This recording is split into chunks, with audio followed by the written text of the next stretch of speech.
Well, right now, heartache and healing unfolding for two families and their West Jefferson Heights community as two seniors are killed in a tragic crash involving a shoplifting suspect and another woman falling for her life. And we're also getting more details now about the first woman arrested after that Wednesday night crash as Jefferson Parish deputies were chasing the alleged thieves from Lakeside Mall until they got into Orleans Parish. Now we've got team coverage including what happened in court today with one of those suspects making an appearance, and we're also learning about the other behind bars. Meanwhile, this is a look at the new arrest photo for the woman who turned herself in to police in connection to this crash. Yeah, and investigators believe that Janika Smoot here was behind the wheel of the vehicle that killed the two girls and that she was part of a group of shoplifters wanted in Jefferson Parish.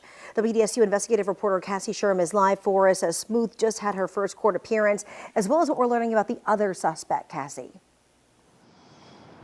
That's right, guys. So I just walked out of the courtroom here at criminal court, and what we know so far is Smoot is now going to be held on bond for more than $610,000. Now take a look at the screen here.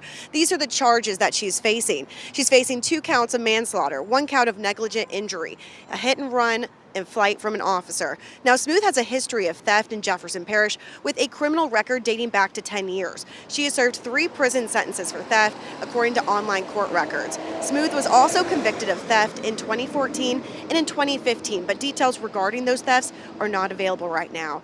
Now, the second suspect, identified as 37-year-old Lisa Herring, she was booked on shoplifting charges. Now, Herring has a criminal history of prostitution, according to court records. Now, investigators say there was a full car of people. Those are just 2 people out of that group.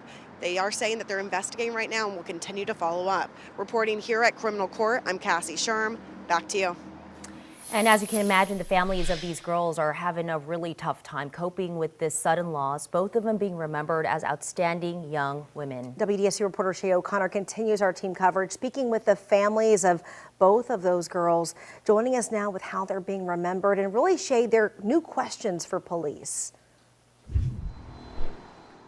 That's absolutely correct, Randy. Yeah, the 2 families of the girls, they were very shaken up when I spoke with them today. They tell me this is a lot to take in at this time. We now know the names of the 2 girls who were killed during that accident Wednesday, that 17-year-old Giselle Smith and her good friend 17-year-old Samaj Morris. Now, Giselle's older sister, Paris Kuiper, we're told was the driver of that vehicle. She's in critical condition, but the family tells me that she's showing progress, which is a good thing. Now, Samaj Morris's family tell me that the girls were actually in that area of the accident initially to take Morris to pick up a school project that they had left inside of a family member's car. They were leaving from the area, headed home to the West Bank, when they were hit by the vehicle carrying the shoplifting suspects who were first spotted here near this Lakeside Mall. Janika Smoot turned herself in yesterday. We're now finding out the name of the other suspect, or one of the other suspects, as Cassie just mentioned,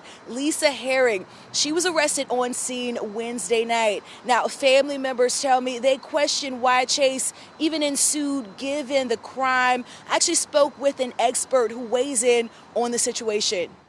If you think again, within under a minute, the chase was canceled. So it takes, that officer to determine, is it just shoplifting? Is it something else going on? They call that into their rank. The rank then makes that decision within under a minute to call it off. 6 minutes later is when the accident actually happened.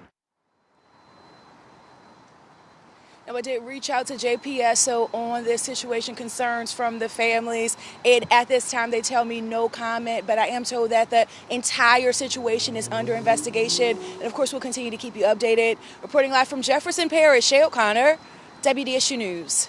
For the latest updates in this deadly hit and